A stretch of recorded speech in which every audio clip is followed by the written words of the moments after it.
Queridos pais do Senhor Jesus, estamos iniciando mais um estudo bíblico, um devocional, para a honra e glória do Senhor Jesus Cristo. Para você que chegou agora de paraquedas, meu nome é Victor Meikles e este é o canal Victor Meikles e de Jovem.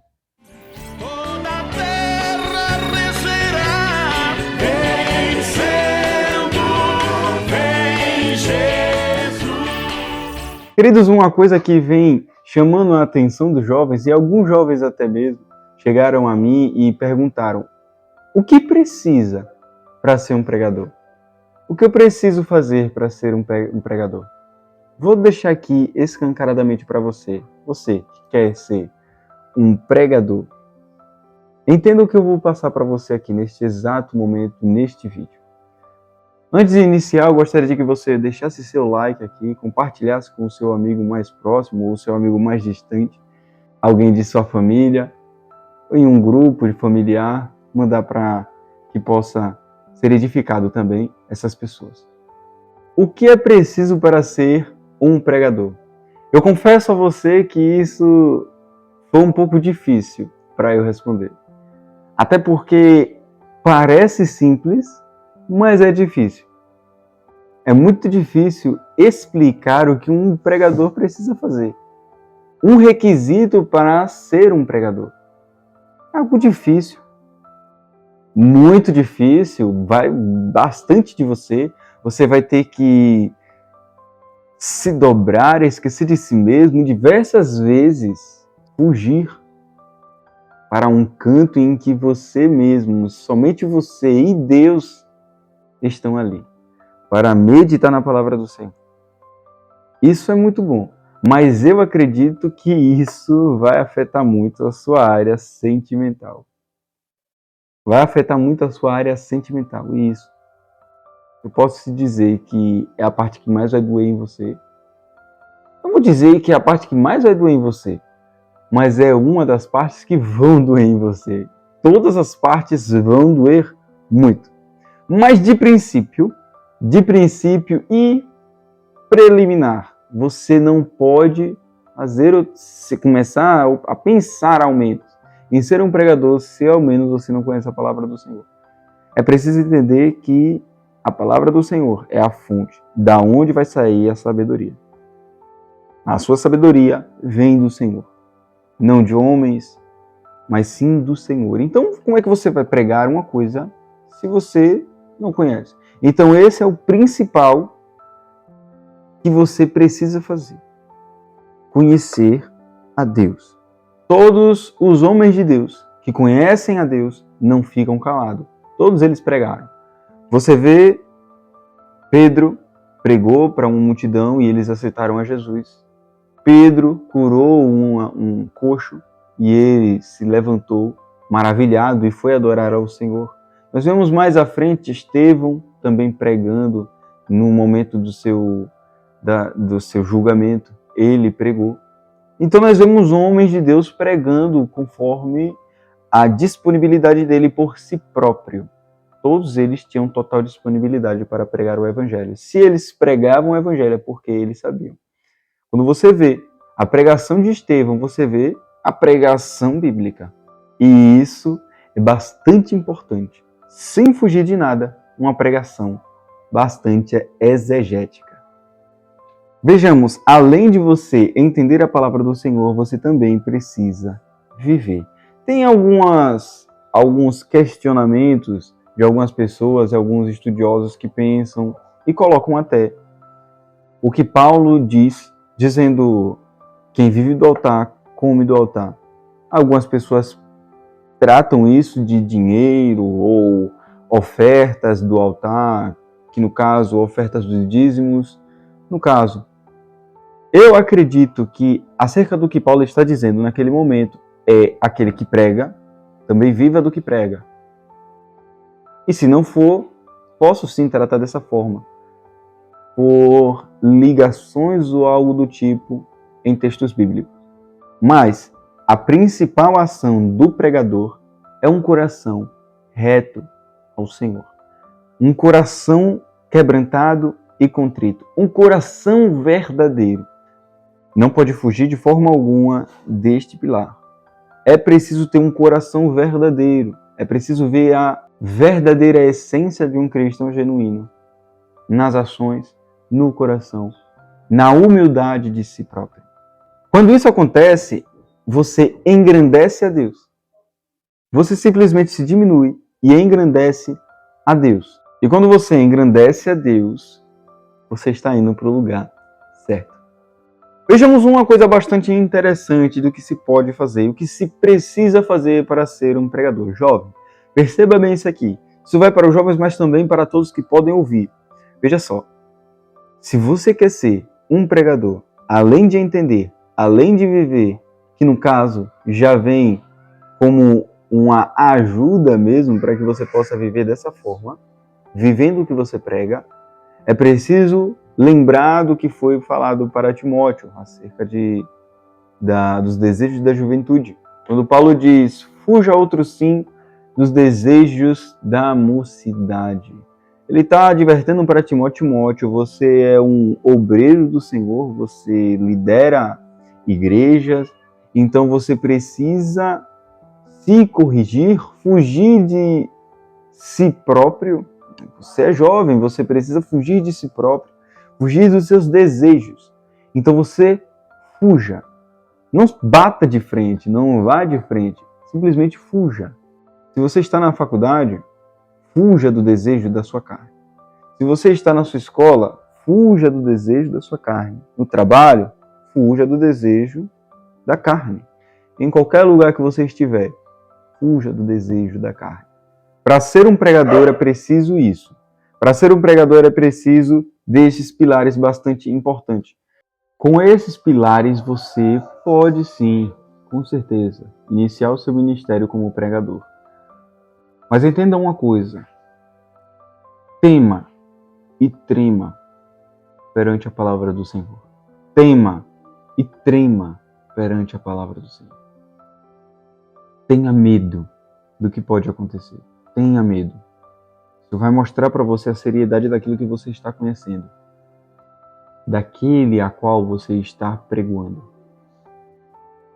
Se você conhece a Deus, você sabe o poder imenso que Ele tem, a soberania dEle. Então, se você tem saber disso, as piadas mudam. Uma coisa interessante. Piada, eu, por ser pregador, eu, por si só, não significa que pregadores não façam essas coisas no púlpito, mas eu gosto muito de deixar séria a minha pregação. E deixando séria a minha pregação, eu costumo deixar de lado todas as brincadeiras. Todas as brincadeiras eu costumo deixar de lado. Para divertir, para tirar aquela tensão, para remover diversas vezes aquela tensão, por diversas vezes serem pregações difíceis, eu preciso sim trazer um pouco de humor, mas não por brincadeira. Então é preciso você tremer e temer perante a palavra do Senhor. Temer e tremer perante a presença do Senhor. Com isso, você vai entender quem você é e quem Deus é. Quando você teme e treme perante a palavra do Senhor, simplesmente você não tem medo do que pode acontecer. Eu não estou dizendo que você não tem medo do que o Senhor pode fazer com você, caso você faça de forma incorreta. Eu quero dizer para você que, temendo e tremendo, você simplesmente não tem medo das coisas que podem acontecer com você mediante as coisas dos homens. Você pode ser preso, mas você vai estar de pé com Cristo Jesus. Você pode estar sozinho, mas você vai estar de pé com Cristo Jesus. Você vai continuar sendo fiel. Você vai continuar caminhando com Cristo genuinamente. Temer e tremer é isso. Você teme e treme perante a palavra do Senhor, a presença do Senhor. E mesmo que aconteça qualquer coisa, você continua sendo fiel, porque a maior dor é a ira de Deus. O homem pode vir e a dor cessa. Mas diante da ira de Deus, a dor não cessa. A vida de santificação é necessária não somente para os pregadores, mas também para todos. Então, se você deseja ser ministro do Senhor, olhe bem para onde você vai estar. Você vai estar à frente da igreja ministrando a palavra do Senhor. E é como disse o salmista, os pés daqueles que levam a boa nova do Senhor são formosos. Então perceba bem, quando você vai estar à frente de uma igreja ministrando a palavra de Deus, é preciso que as pessoas enxerguem em você formosura nos seus pés, ou seja, santidade. É evidente de que a santidade é vista pelo lado espiritual, por Deus conhecer o seu coração acerca do que até mesmo está escrito em Jeremias 17. Vejamos, se você está à frente de uma igreja ministrando a palavra do Senhor, é muito preciso, mas muito preciso viver em santidade. É óbvio que se você aceitou a Jesus, caminha com Cristo, você precisa ter uma vida de santidade. Você precisa ter uma vida de santidade, sim. É o que foi ensinado para você, é o que foi ensinado para mim, é o que foi ensinado por todos nós. Escola Bíblica Dominical, ministrações, tudo. É preciso dar a santificação. Como diz o texto bíblico, segue a paz com todos e a santificação sem a qual ninguém verá o Senhor. Segue a paz com todos e a santificação sem a qual ninguém verá o Senhor. É preciso da santificação para ver a Deus. Eu até costumo pensar sobre isso, quando diz, segue a paz com todos e a santificação sem a qual ninguém verá o Senhor, quando nós vemos isso, quando diz, santificação sem a qual ninguém verá o Senhor. Quando diz ver o Senhor, eu acredito dessa forma. Possa ser que você acredite diferente, mas eu acredito da forma que ver o Senhor não é algo salvífico. Não está tratando de algo salvífico. Porque quando eu digo, eu faço tal coisa, e por conta de eu fazer tal coisa, eu serei salvo, então eu estou jogando fora o que Paulo disse aos Efésios, dizendo que sou salvo pela graça, não por obras, para que eu não me glorie. O que eu acredito nessa ocasião não é uma barganha com Deus dizendo eu vou ser salvo porque eu sou santo. Deus, eu vou entrar em santidade porque eu quero ser salvo. Isso é uma barganha, eu te dou isso e o Senhor me dá de volta. Na verdade não é isso. O que eu acredito é que sem a santificação, ninguém verá o Senhor, é ato espiritual. Vejamos Estevão. Estevão pregava cheio do Espírito Santo, como diz o texto bíblico. E quando ele pregava, cheio do Espírito Santo, e enquanto ele pregava cheio do Espírito Santo, ele olhou para o céu e viu o Senhor. É algo espiritual. Ele viu o Senhor. Lembra bem? Santificação, sem a qual ninguém verá o Senhor. Perfeito. Nós já temos isso em mente. Precisamos conhecer a palavra do Senhor, viver em santidade, fugir do pecado. E agora? Além de conhecer a palavra do Senhor, é sempre bom caminhar conforme a teologia nos mostra. Caminhar, que eu digo, em um conhecimento, em uma linha de conhecimento, que a teologia nos mostra. Buscar em bons livros e buscar em livros coerentes com a palavra do Senhor, que andem conforme a palavra do Senhor. Sejam alguns livros de reformadores, sejam outros livros, assim como C.S. Lewis, Charles Spurgeon, você vai ver outras pessoas ali que podem ensinar você de uma forma a qual eu estou fazendo aqui. Um jeito de pensar e uma interpretação das palavras do Senhor. Leiam bons livros, mas de início, leia o principal livro. Leia bons livros e leia livros perfeitos, que é a Bíblia. Leia bons livros teológicos. E assim você vai ser rico em conhecimento. Paulo ele vai advertir, na verdade, ele vai orar ao Senhor para que os filipenses cresçam em amor e em total conhecimento. Em conhecimento completo. Então, além de você estar aqui buscando a palavra do Senhor, na palavra do Senhor, é bom, é muito bom que você conheça a teologia, conheça estudos bíblicos, buscando exegeticamente as coisas que estão ali, tudo diretamente na Bíblia, em outros livros, mostrando geografia, história, algo que não está explicitamente mostrado aqui no texto bíblico, mas que indo até a história nós vamos conhecer exatamente como foi naquela época.